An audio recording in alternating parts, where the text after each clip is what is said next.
Welcome, everyone. Good afternoon. My name is Dan Baer. I'm the Senior Vice President for Policy Research here at the Carnegie Endowment, and it is a pleasure to have all of you with us, including all of you joining us online today for what I am sure will be a captivating event.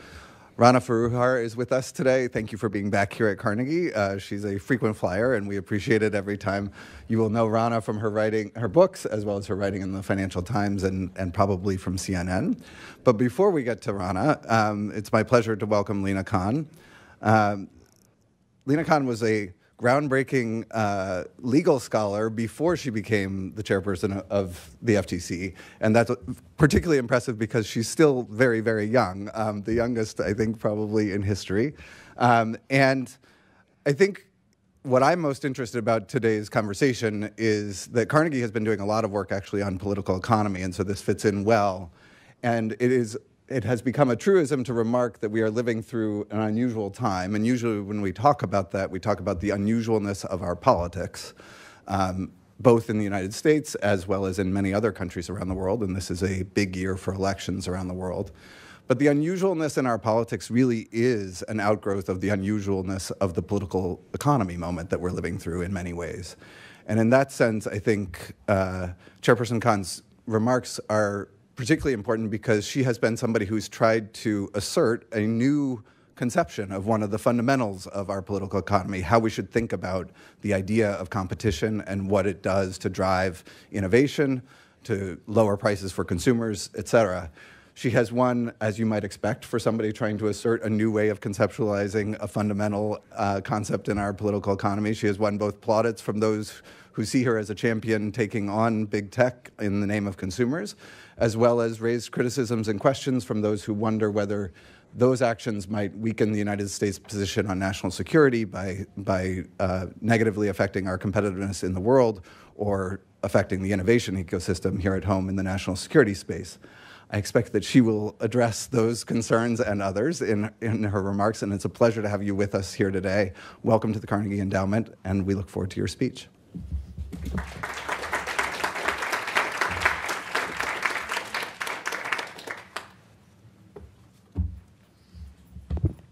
Good afternoon, everybody. It's so great to be here with you all. Many thanks to Dan and Tino and the Carnegie Endowment for hosting me today. And I want to just start off by thanking you all for indulging an FTC chair coming here to discuss our global competitiveness. The Federal Trade Commission enforces the nation's antitrust and consumer protection laws. We focus primarily on domestic markets and the U.S. economy. And through this work, we get a ground-level view of how markets are structured in America and how the extent of competition or consolidation drives outcomes that affect all of us. Like many across government, the FTC is watching closely as the release of sophisticated AI tools creates both opportunities and risks. Our work is already tackling the day-to-day harms that these tools can turbocharge, from voice cloning scams to commercial surveillance. But beyond these immediate challenges, we face right now a more fundamental question of power and governance. Will this be a moment of opening up markets to free and fair competition, unleashing the full potential of emerging technologies? Or will a handful of dominant firms instead concentrate control over key tools, locking us into a future of their choosing? The stakes of how we answer this question are enormously high. Technological breakthroughs can disrupt markets, spur economic growth, and change the nature of war and geopolitics. Whether we opt for a national policy of consolidation or of competition will have huge consequences for decades to come. As in prior moments of contestation, we are starting to hear the argument that America must protect its domestic monopolies to ensure that we stay ahead on the global stage. Rather than doubling down on promoting free and fair competition, this national champions argument holds that coddling our dominance. I want to explain why we should be extraordinarily skeptical of this national champions argument and why we should instead recognize that monopoly power in America today is a major threat to our national interests and global leadership. Let's begin by looking at the role of competition in providing for common defense. In 2021, an errant spark in an explosives factory in Louisiana destroyed the only plant in the United States that makes black powder, a highly combustible product that is used to make mortar shells, artillery rounds, and Tomahawk missiles. There is no substitute for black powder, and it has hundreds of military applications. So when that one factory blew up and we didn't have any backup plants, it destroyed the only black powder production in all of North America. There's a simple lesson here. Don't put all of your eggs in one basket. This is but one of many examples of how consolidation today is threatening our national interests. Economists often think about monopolies in consolidated markets as causing the problem of higher prices and lower output. But we've seen how monopolies also can foster systemic vulnerabilities, since concentrating production also concentrates risk. I'm sure somebody could argue that it was more efficient to put all black powder production in one plant in Louisiana. And maybe it was, until it wasn't.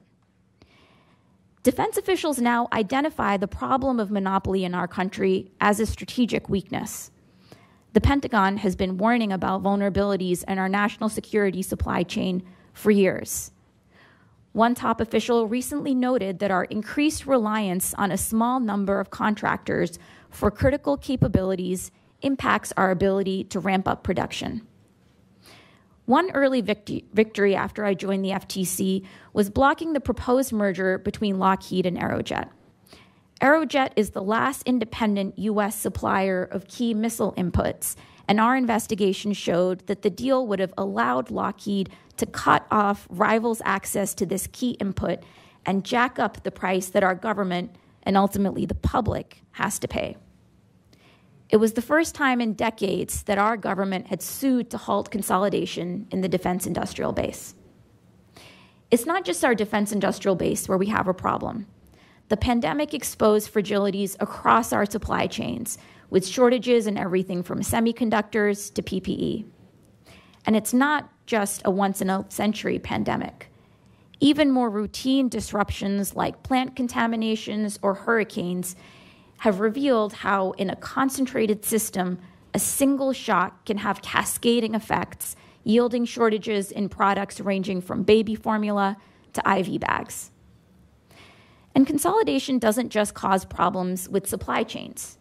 For years, successive administrations have sought to strengthen our cybersecurity defenses against a catastrophic effect. Just a few weeks ago, one of the main medical benefit claims networks in America, Change Healthcare, was taken down for weeks due to a cyber attack, depriving hospitals and medical providers of the ability to bill for their services and wreaking havoc across our healthcare system.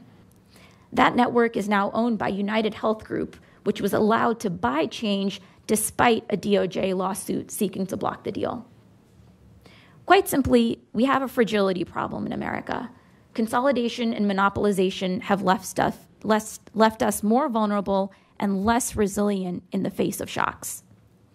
But what about AI and the innovation economy, you might say? Black powder and baby formula shortages are one thing, but the corporations that run big data centers and large language models are highly technical operations with tens of billions of dollars of capital to deploy, trillions in market capitalization, and some of the most highly skilled professionals. Again, we should be guided by history.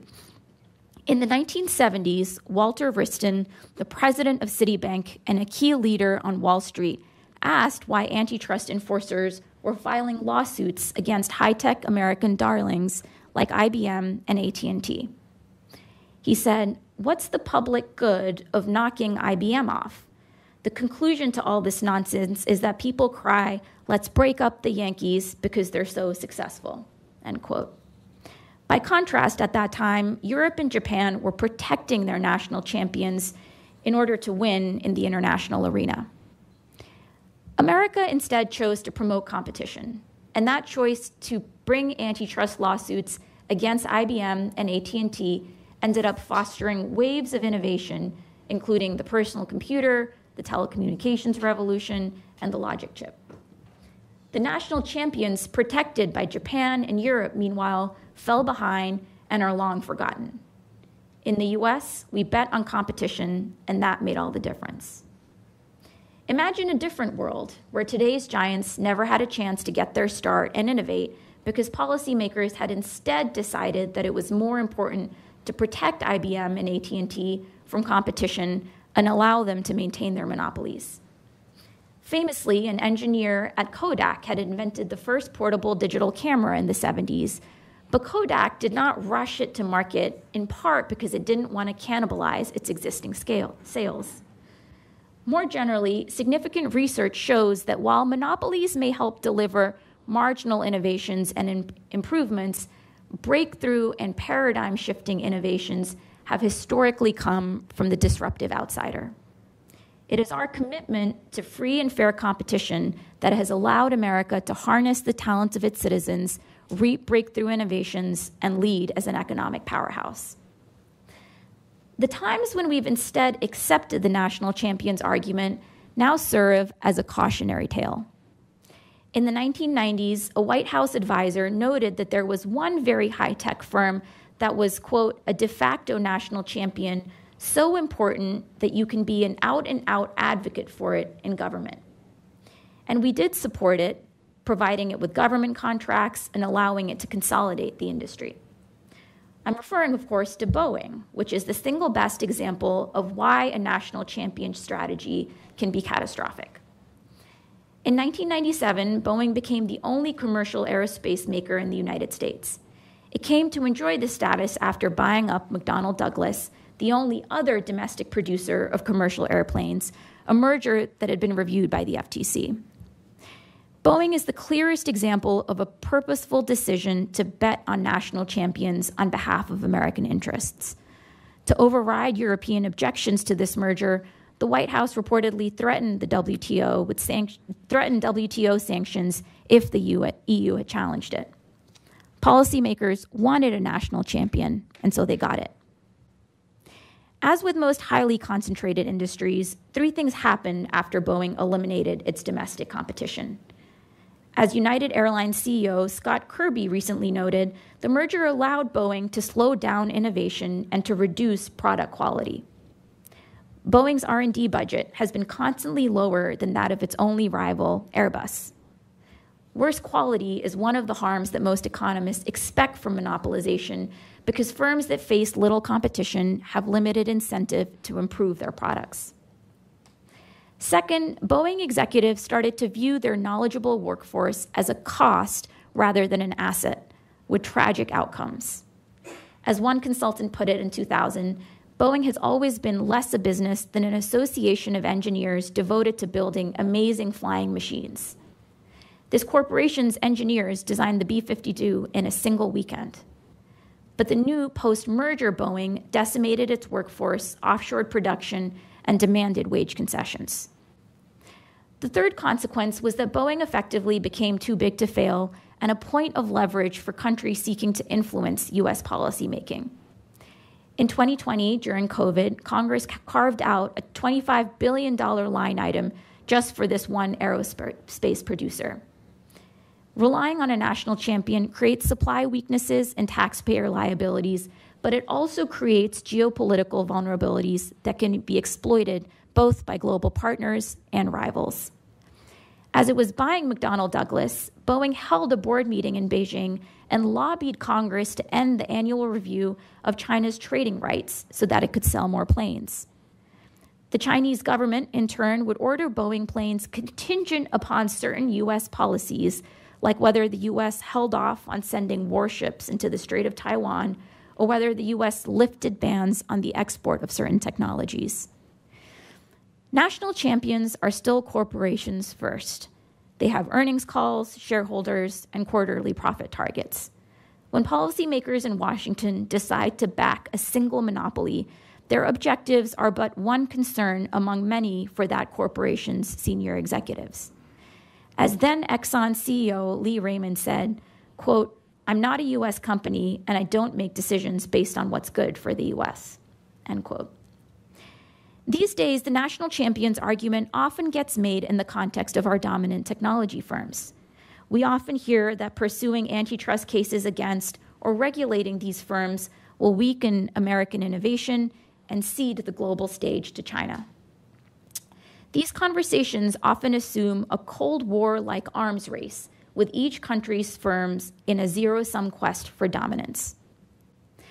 The reality today is that some of these same firms are fairly integrated in China and are seeking greater access to the Chinese market. While there's nothing intrinsically improper about these ties, we should be clear-eyed about how they shape business incentives. Various incidents in recent years have highlighted how when U.S. corporations are economically dependent on China, it can spur them to act in ways that are contrary to our national interests.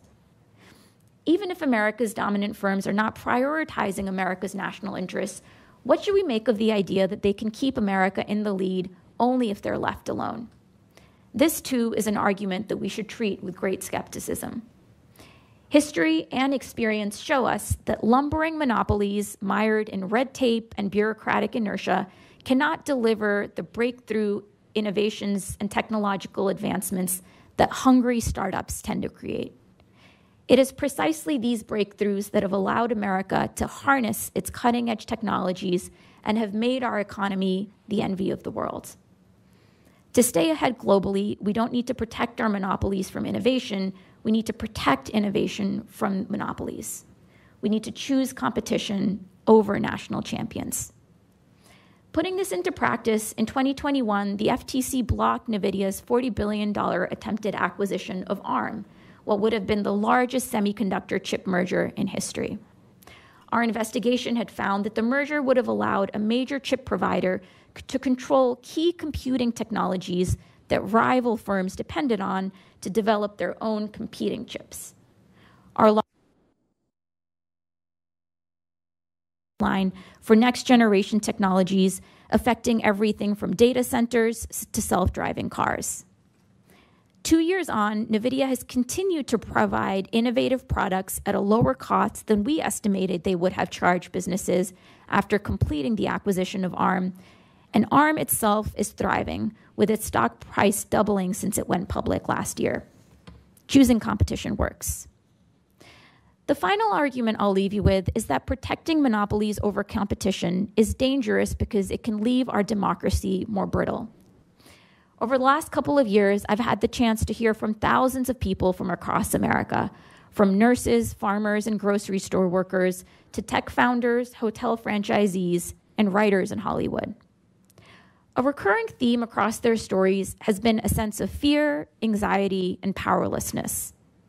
People from strikingly different walks of life have shared accounts of how markets monopolized by dominant middlemen enable coercive tactics, of how they feel that their ability to make a decent living or thrive in their craft is too often not a function of their talents or diligence, but instead is dictated by the arbitrary whims of distant giants. A basic tenet of the American experiment is that real liberty means freedom from economic coercion and from the arbitrary, unaccountable power that comes with economic domination. Our antitrust laws were passed as a way to safeguard against undue concentrations of power in our economic sphere, just as the Constitution creates checks and balances against concentrated power in our political sphere. I want to offer that recommitting to robust antitrust enforcement and competition policy is good for America because it will make us materially safer, our technologies more innovative, and our economy more prosperous, but also because it is essential for ensuring real opportunity for Americans and that people in their day-to-day dealings experience liberty rather than coercion. As folks in this room know all too well, when people believe that government has stopped fighting on their behalf, it can become a strategic weakness that outsiders are only too happy to exploit. Thankfully, over the last few years under the Biden administration, we have seen enormous progress across government in ensuring that we are centering everyday Americans in our policy decisions. From trade and industrial policy to national security and competition, the administration has learned from past experiences and adopted new paradigms. A common through line across these approaches is a commitment to discarding outdated theories in favor of reality and evidence. Fighting back against the challenges that we face is about more than just enforcing the antitrust laws. But by seeking fair competition and by demonstrating to the American people that the era of monopoly dominance over their lives can end and is not inevitable, we can help rebuild not just the confidence of the consumer or the worker or the entrepreneur, but also a belief in American government and its leadership, both at home and abroad. Thanks so much, and look forward to the conversation.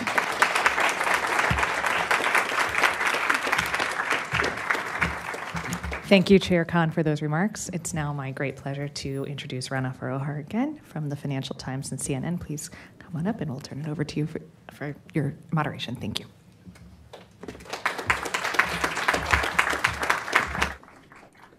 Thank you so much. Thanks to Carnegie, and thanks to Chair Khan. Oops, I think I just lost my mic. Well, first of all, amplify a few of the things you've said. There was so much in that speech. You know, the idea that resiliency matters, that we've had an efficiency model for the last 40 years or so, really, in our economy, which is about, you know, sending things wherever it's cheaper. That tends to result in a lot of concentration, a lot of siloing. We discovered during the pandemic, certainly we've seen with war in Ukraine, now in Gaza, that this has vulnerabilities. This comes with limits. Chips is a great, you mentioned chips as a great example. I mean, it was always kind of amazing to me as somebody that has traveled a lot in Asia and covered global business, that anybody, not just the US, but China or Europe, thought that having 92% of all high-end semiconductors in one very highly geopolitically contentious island was a good idea. I'm curious, as you think through the paradigm that you're bringing to antitrust, where do you see some of those choke points now? Where do you see some of those places out there, you know, in the supply chains for defense, but also in our industrial commons, in data that you are concerned about, thinking about? Yeah, I mean, it's really quite prevalent, and I think much more than you know, should give us comfort. In our work, we really see it in parts of the digital economy, but also in all sorts of more routine areas like baby formula. And a couple of years ago, you know, when Americans were waking up and finding that they couldn't find baby formula on their shelves, the FTC launched a study to figure out, you know, what are the root causes of this. And one of them was, in fact, that we've seen significant concentrations, such that when you had, you know, a single bout of contamination at a single factory, it ended up having such ripple effects. I think more generally, you know, we've seen some of the risks of concentration in cloud, in the cloud computing sector, where, you know, at various points, a single outage can result in parts of the internet being down, right? And so the FTC in particular has also been looking at the cloud computing sector and trying to understand what's the market structure here, what's leading to a decent amount of concentration. Is it just that there are such high fixed costs here, such economies of scale, or could there also be potentially anti-competitive tactics that are keeping this market less competitive? And what are the downstream risks of concentration, be it for businesses that depend on these technologies and might wake up one day to see that their cloud computing costs have soared overnight, who might struggle to be transporting their data between different cloud computing companies, but also from a data security perspective. I think this is absolutely paramount, that we've seen that concentrating data, especially when you have so many cybersecurity risks, can really leave a lot of people's data exposed, be it at Equifax or all sorts of other areas. You know, that's an important point. By the way, is my mic on? Can people hear me? Yeah, okay. That's an important point. When I talk to folks in the Pentagon and the security community in general, I hear a lot of discussion about decentralization as a way of creating more robustness, as a way of creating more resiliency. There's a lot of concern that that kind of heavy concentration, you know, one and done, putting all your eggs in one basket, as you said. There's also a counter argument, which you've looked at, that as we move into a world of AI, as we move into a world where wars are going to be fought in cyberspace and data becomes more important, that national champions have this new role, that this time is different, to use a phrase that I actually hate. But I'll put forward that argument, and then I want to hear what you would say about it. The argument that I hear is that masses of data simply matter when you're thinking about things like AI. China, for example, a state that has no assumptions of privacy, you can gather data at will, the state has control of that. A lot of big tech companies and a lot of the people that run them and back them and lobby for them would make that argument. Is AI different? Is big tech different in some fundamental way? So based on our experience historically, that there are significant risks when you concentrate so much production or when you're so reliant on a very small number of companies. Some of these risks are just intrinsic, and some of these risks are more in terms of whether these corporate actors are really able to be good proxies and faithful proxies for U.S. interests when their entanglements may be all over the place. At a more fundamental level, the FTC has really been taking a look across the AI stack, from the chips to the cloud to the models to the downstream applications, and figuring out, what is the market structure that we're currently seeing at each of these layers? What are the factors that are contributing to some of the concentration? Historically, even when we've had parts of the economy that are highly concentrated, like the railroads, like certain telecommunications infrastructure, what we've done is applied certain rules that limit those infrastructure firms from using their power in abusive ways. And so I think this is a really key moment for us to be understanding what are the key properties across each of these layers. Do we think antitrust and competition will be sufficient to discipline market power and the abuses that can follow? Or do we instead need an additional set of policy tools and levers of the kind that we've traditionally applied in more of the kind of infrastructure markets? Interesting. I want to dig into two pieces of that. And by the way, we're going to have lots of time for questions, and we're going to take them virtually too, so we'll open it up in about 10 or 15 minutes. This idea that companies are not countries, nor should they be, really. I mean, that's kind of fundamental. So how can we expect them when they are in many big multinationals are in 100 markets, 120 markets. A lot of them are in China. A lot of big tech companies would like to have more business in China. So how can they be counted on to be national champions, even if that was an argument that we were willing to accept? I think is an interesting one. It's also interesting because if companies were to become national champions, there would then be presumably more limits on what they could or couldn't do overseas, yeah? I mean, is that something that you're hearing? What sides of that argument resonate to you? I mean, look, I think historically we've seen companies want to have it both ways, where they both want the freedom that come with being a national champion and skirting regulation or antitrust enforcement, but then not also wanting to sign up with the limits that would come with the obligations and responsibilities of being more faithful stewards of American interests. So, unfortunately, I think we see some of that opportunism in terms of the arguments that are made. I want to also talk a little bit about ecosystem, because you were talking a little bit about the impact of concentration downstream on consumers, but also on markets. And something that I have seen in my 33 years of reporting, a lot of it on the industrial commons, is that when you get concentration and you get a lot of, let's say, offshoring of production, Taiwan chips would be a great example. You're then taking an entire ecosystem, and you need iteration. You need a lot of pieces working together in order to innovate. We're now, at this point in the U.S., trying to rebuild a chips industry. Not so easy to rebuild it from scratch. Something that I'm a little bit concerned about right now is I see private equity companies trying to wrap up a lot of small, mid-sized private industrial companies that may be part of, say, the green transition or some of the reindustrialization that might be part of our future here in the U.S. What do you think about that? How do you think about concentration and the overall industrial commons, data commons, and ecosystem? Yeah, I mean, look, I think one of the most, innovative and impactful parts of this administration's economic policy has been the industrial policy, right? And the recognition that select and strategic involvement by government can actually crowd in private enforcement, and that we should view that as a tool to be shaping and steering innovation and technological developments in the directions that we determine are in the nation's interest, rather than assuming that, you know, there's just no role for us to be playing and that these are all just the outcomes of kind of free market forces. So I think that's a really important pivot, and we see right now the results of that in action, right, in terms of the efforts to be really encouraging production and manufacturing in America.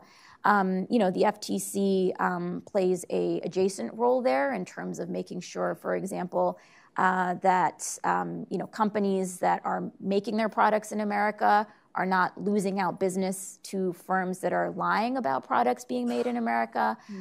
Or, for example, if we're giving out enormous subsidies or grants to try to incentivize domestic production, that we have markets where those newcomers can thrive and compete, right? One area, a little outside of what we're discussing, where the administration has handed out a lot of funds, has been agriculture, where we've seen small and medium-sized business operations get support from the government in order to try to create more competition in the market.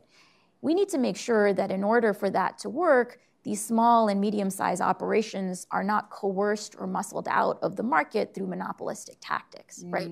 And so you see how antitrust policy is actually a really key complement to making sure that some of our industrial policy or other economic policy goals are advanced. You know, it's funny. I actually think agriculture has a lot to do with security. I'm remembering a piece I did about a woman at DARPA who's now running a program to decentralize agriculture, in part, and food sourcing, in part because of exactly what you're saying.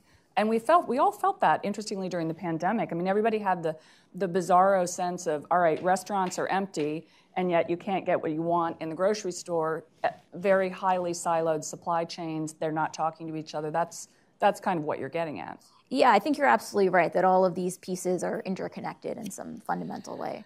All right, am I going to see question time up here on the screen? I'm not wearing a watch, so you guys will have to prompt me. 4 minutes to questions. Okay, be sure to get your questions. I forgot my watch today. I want to bring up an idea that I'm hearing a lot about in Europe. I work for a British publication. And Europeans, and in particular, I would say small European nations, but also allies, smaller nations in Asia, get very, very worried when they think that in this new post-neoliberal world, post-Washington consensus world, that they've got two choices, China or Google. That worries them. So how do you think about that? And also, there's been a little bit of a pause on this conversation, but late last year there was going to be a conversation between the EU and the US about clean energy supply chains, coming up with new paradigms. How do you what kinds of interactions do you have with that conversation? So look, as a general matter, I think what's so important about competition and antitrust enforcement is that it's about oxygenating the market and opening up the market so that we're not put in these positions where we feel like we have to choose between two suboptimal options, right? And that opening up the market is what's going to allow the next set of innovators to come in and enter and really compete on the merits. And so I think promoting antitrust can be entirely aligned with countries wanting to make sure that they have more options. I have several more questions I want to ask, but I want to start opening up and hopefully figure out how to get the virtual questions. Is that we have a mic in here? Does anybody want to start? And if you can just, we're on the record, so we have a question over here. So if you can just say your name and your affiliation, please. Thanks.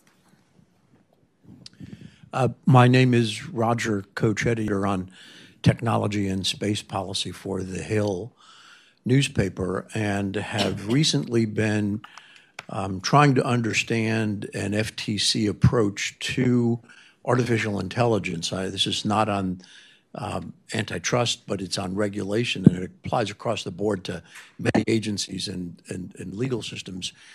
And my question is, under what circumstances should the exact same activity, if it's committed by a natural human being using no artificial intelligence, versus the exact same activity if it's committed by a natural human being using artificial intelligence be treated differently or punished differently? In other words, a deceptive impersonation is something that's been used in marketing and politics since ancient Rome and Greece.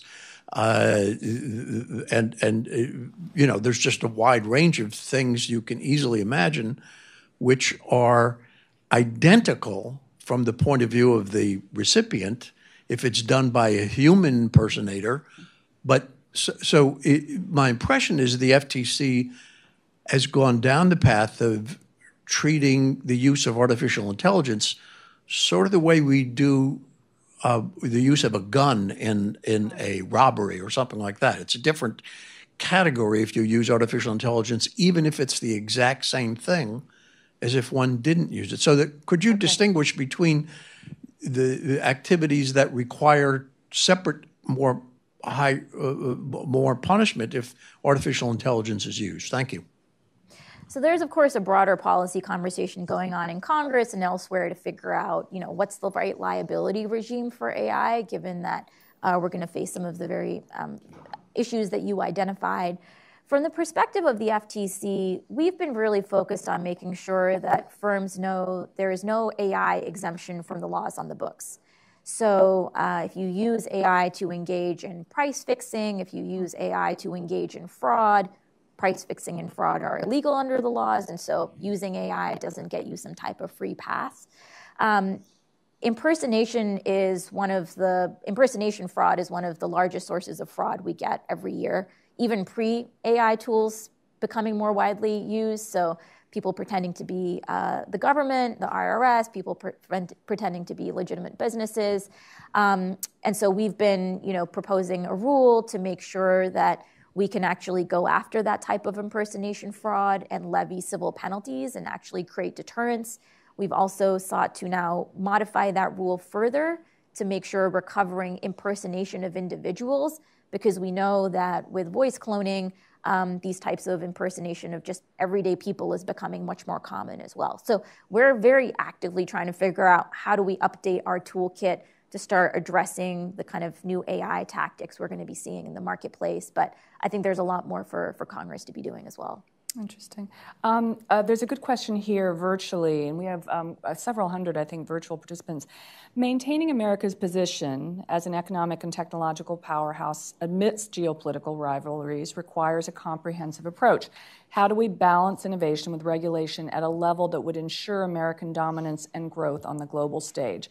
Now, I heard you in your speech say that allowing competition, you feel, is the way to competitiveness and security, but maybe you can talk a little bit about this idea of a comprehensive approach, and have you, in the time that you've been doing this job, had particular tension points where you saw something in the market that, gosh, I would really like to clamp down on this, but what will the second or tertiary impacts be for security or competitiveness? I think we certainly see arguments made about potential trade-offs, say, between more competition and opening up markets and the effects on, say, data privacy or security. I think in practice, the FTC always tries to understand, are these just kind of pretextual arguments, or is there actually a real tension? And we now have technologists on board, so we can pressure test some of those arguments more, and it's really a case-by-case determination. I think more generally, one area where I think we actually see a lot of alignment is on this issue of data privacy and data security, right? Mm-hmm. So in the US, it's really the FTC that's on the front lines of enforcing our existing laws to cover data privacy and data security protections. But we've really seen that it's been a wild, wild west out there, right? Mm-hmm. I mean, the data broker ecosystem that we have means that people's very personal, intimate information is being freely trafficked. So, somebody's precise location, their sensitive health data, their browsing data.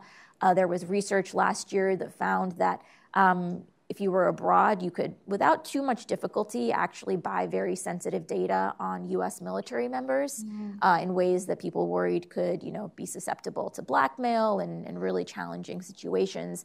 And so I think we've seen, and the administration has recognized, that having very few regulations on data privacy and security is actually creating much more risk.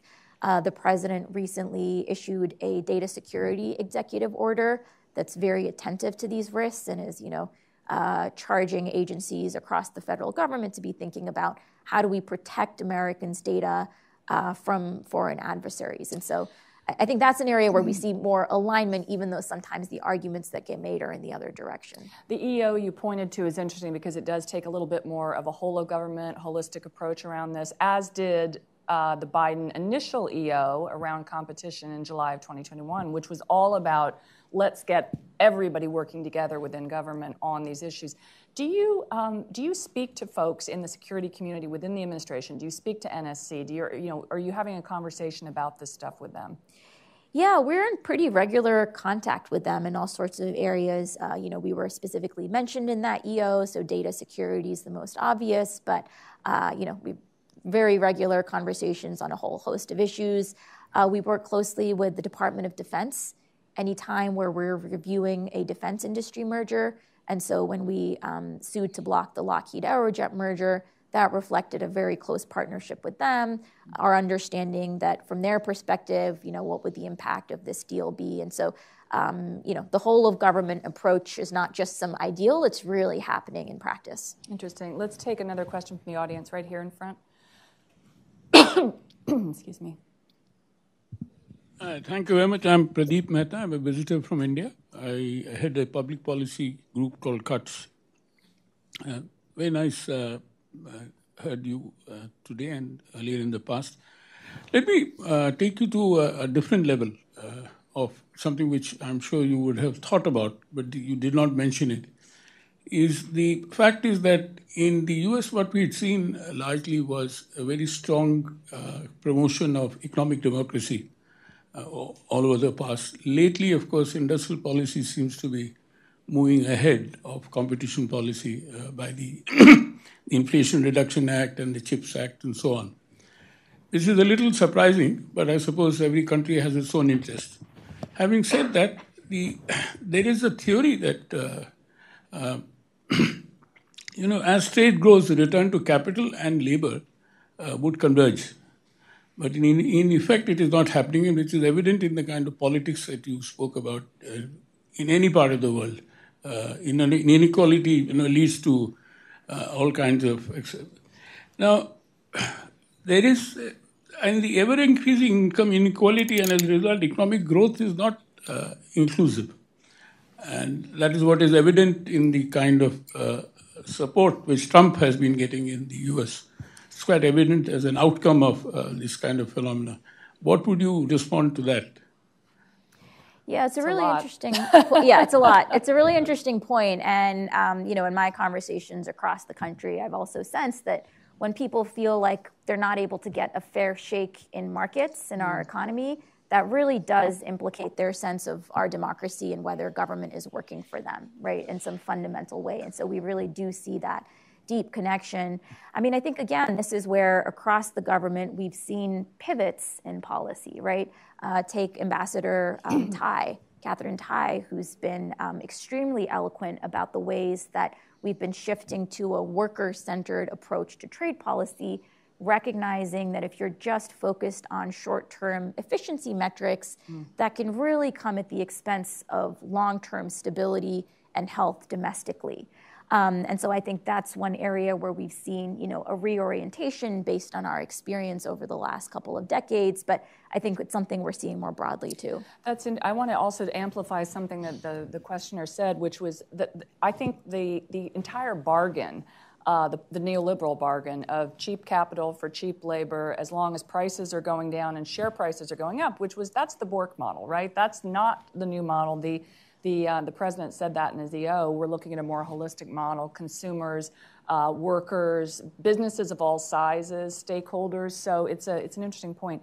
I want to come back to the point about trust, but let me come over here and see if there's any questions on this side, right there.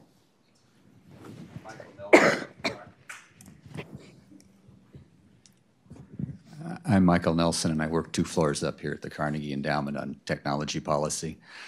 If you read the business press, you see a lot of stories about competition policy with bylines from here in Washington and from Brussels. But there's a lot of other countries involved, the UK, China, India, Japan. I'm wondering if, as you look around the world, you see competition authorities that are doing some new, innovative, useful things and should get more attention? And then the other side, are there places where you think we have some real problems and that some of these agencies need to think twice about the way they're looking at antitrust issues? That's a good question.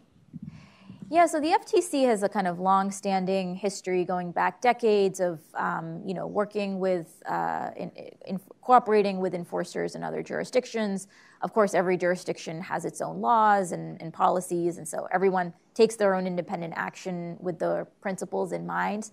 I think one thing that was interesting for me when I joined the FTC was, and started talking to enforcers in other countries, was a sense that for the past couple of decades, the message that some of these other enforcers had been hearing from the US was, you all are doing it all wrong, and the best thing to do is to be more hands-off. And so we had been in a mode of exporting a more hands-off approach to antitrust and competition policy. And so as they've seen a pivot here domestically, I think it's been really interesting for them to figure out what that means, more globally. But I think, we've seen a lot of jurisdictions grapple with similar challenges and questions around how does competition work in digital markets? How do we make sure we're updating our tools and frameworks for, thinking about competition in very high-tech, more fast-moving sectors than some of the traditional smokestacks? So that type of shared learning and experience is always really useful. But ultimately, everybody has their own laws. Okay, let's see. I'm going to take one more question from the audience, and then I've got a last question for you, lady over here. Hello, everyone. Thank you for the session. Stefania Pano from the Financial Times. I think much has been said about sort of a new era of cooperation between sort of both regulators on both sides of the Atlantic, with your arrival at the FTC and Jonathan Cantor's appointment at the DOJ.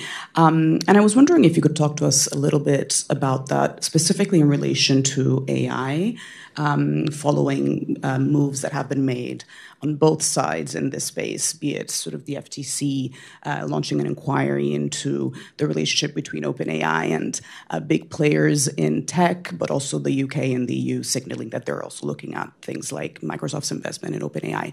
What are the conversations like now in that space for you, specifically when it comes either to rulemaking or enforcement more broadly? Yeah, I would say these are all fairly independent, kind of organic areas of interest that the various jurisdictions are pursuing. Of course, we're always really keen to know what are other enforcers learning. And so whenever we see, a jurisdiction put out a report or a study with their findings, we look at that very closely. Sometimes the facts on the ground will differ quite significantly based on which country you're on, so we always have to account for those distinctions. But I would say right now there is a general posture of curiosity and really wanting to make sure we're sharing learned experiences and lessons. And I would say a sense that we want to learn from the missed opportunities of Web 2.0, right? So in the early 2000s, there was a sense that digital markets are so fast moving that if you are to see problems of market power, that will self-correct. And so the best thing for the government to do is to get out of the way. 2 decades on, I think we've seen that some of those assumptions were unfounded. And if anything, we've seen how digital markets can be much quicker to tip, how network effects and self-reinforcing advantages of data can actually lock in monopolies in ways that actually invite greater government scrutiny and vigilance much earlier. And so I think across jurisdictions, it's probably fair to say that there is a sense that we all want to make sure we're learning from those experiences as well. Okay, we've got just a couple minutes left, and I want to come back to this point that you flicked at in your speech and earlier in an answer to a question about a sense of Americans having individual agency and choice within their own communities. It's interesting to me that economic models that form the basis of a lot of policy still work on the idea that you can go, if you get fired tomorrow, and just walk across the street and get another job. How many people actually think they could walk across the street and get their job? Maybe on K Street you could, I don't know. I'm really fascinated by that, and I'm fascinated by what I see in polls, actually. There was a Gallup or a Pew poll, I can't remember which, saying that as many Americans now see price gouging corporate price gouging as being responsible for inflation as they do fiscal stimulus. So it's right up. So there's a sense of trust, agency, belief in government starting to dovetail with issues of antitrust, which is, you wouldn't have maybe thought that 10 years ago. It seems like this was kind of a wonky, technocratic area. But how do you think about that? Any final thoughts on that to end? Yeah, I mean, I think you're right that we wouldn't have seen that 10 years ago, but we did see that 110 years ago, right? I mean, the election of 1912 in the United States was centered around this question of the monopoly problem.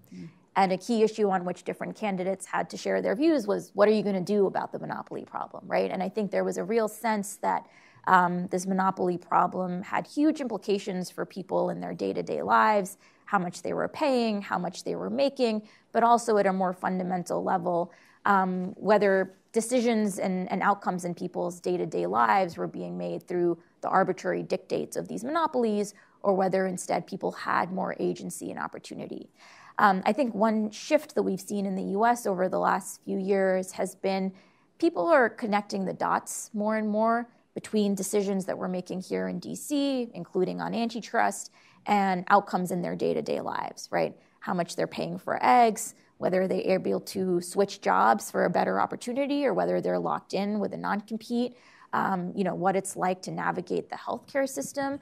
I think there's a growing sense that pain points are not just some inevitability, but actually are the result of concrete policy and legal choices that we can make in one direction to favor a very small set of interests at the expense of everybody else, or we can promote a more democratic approach. So it's been really exciting to see a lot of engagement with the FTC.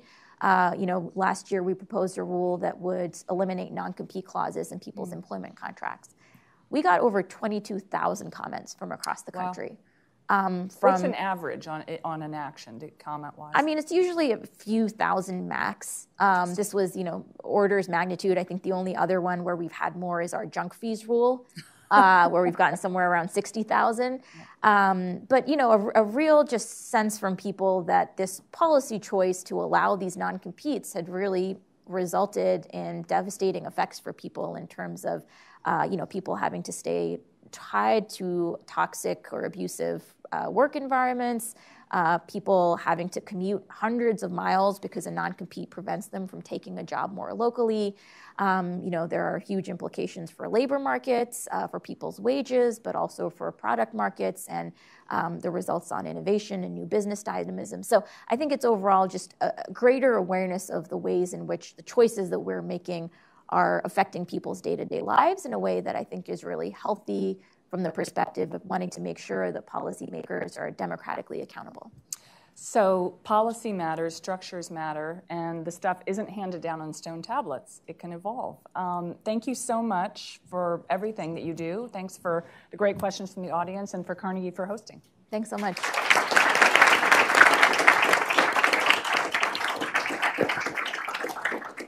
Thank you both for participating, and now I'd like to invite everybody into the lobby. There is a small reception for you to enjoy. Thank you so much for coming.